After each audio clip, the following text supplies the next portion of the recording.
Most of the world hasn't really paid attention to how the Amish live. They don't chase trends, they don't advertise their work, and yet they're quietly building things that last 50, sometimes 100 years longer than ours. While the rest of us pay thousands every decade to replace warped boards, cracked tiles, and squeaky floors, the Amish build once, and it stays built. And in this video, we're going to talk about how they manage to build with such excellence while the rest of the world spends more and gets less. Because their floors don't creak, their homes don't shift apart every winter. And when you realize why, it completely changes how you think about modern quality. Behind the walls of most new homes, the anatomy of a modern floor reveals a quiet compromise. Joists, often just 2x8s, stretch 24 inches apart, wider than the old standards, but quicker to install and easier on the budget. On top, a half-inch sheet of oriented strand board, OSB, spans the gaps. This panel looks sturdy, but it's a patchwork of wood flakes pressed with synthetic glue, engineered for speed and cost. The boards are tacked down with 1.5-inch brads, shot from a pneumatic gun in seconds. Each brad is thin, barely gripping the OSB, and spaced just enough to meet code. The result is a floor that's light, hollow-sounding, and prone to flex.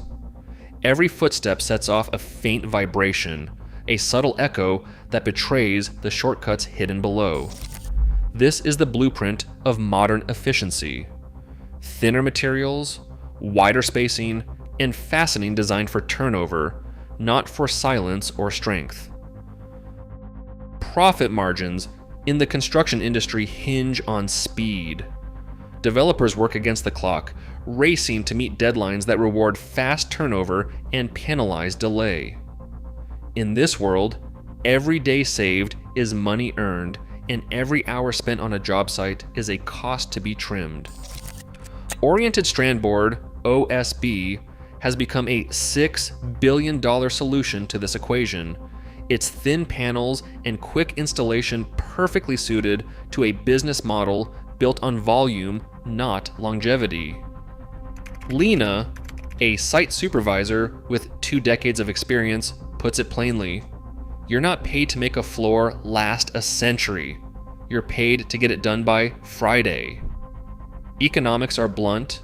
Builders are locked into fragile assemblies because the system pays for speed, not for silence, not for strength.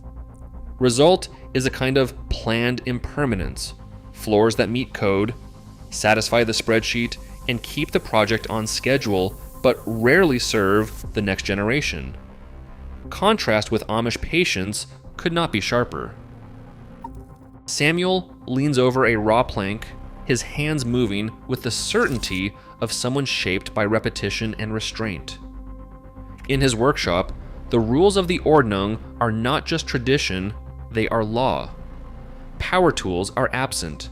Every cut, every joint, every nail is a decision made with time, not haste. Apprenticeship here is not a summer job, but a 3-year commitment, where a young builder learns patience as a skill and humility as a craft. Timber comes from forests within 30 miles, felled in winter and stacked in open barns to air dry for 12 to 24 months. The boards wait until they reach 12 to 14% moisture, no shortcuts, no kiln drying, no racing the clock. Each piece is measured, marked, and left to settle into its future role. In this world, restraint is not a luxury but a duty. The floor that will one day bear generations is shaped by the simple refusal to rush, to force, or to compromise. Here, building slow is not old-fashioned. It is the only way to build something that lasts. Your processed narration-ready text.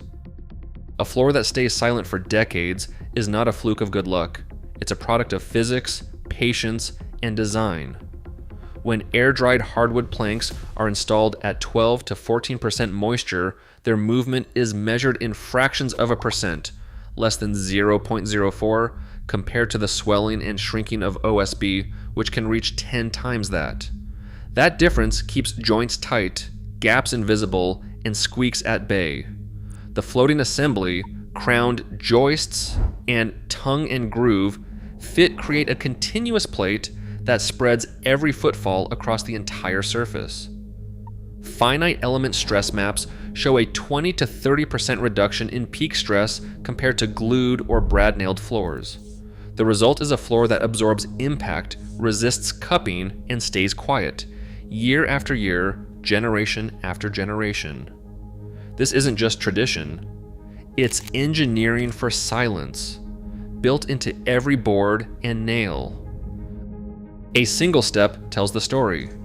The modern floor answers with a hollow ring, each footfall echoing the cost of shortcuts, cheaper now, but 2.8 times the expense over a lifetime, padded by a 30% renovation margin. On the Amish plank, the sound is muted, solid, almost private. Samuel nods, Lena smiles. The difference isn't subtle. It's the sound of money saved and silence earned, proof that building slow and building right pays dividends you can actually hear. You can feel the difference underfoot. Deadlines echo, but decades stay quiet. When shortcuts creak beneath you, remember, build slow, build thick, build with understanding. Permanence rarely fits a spreadsheet.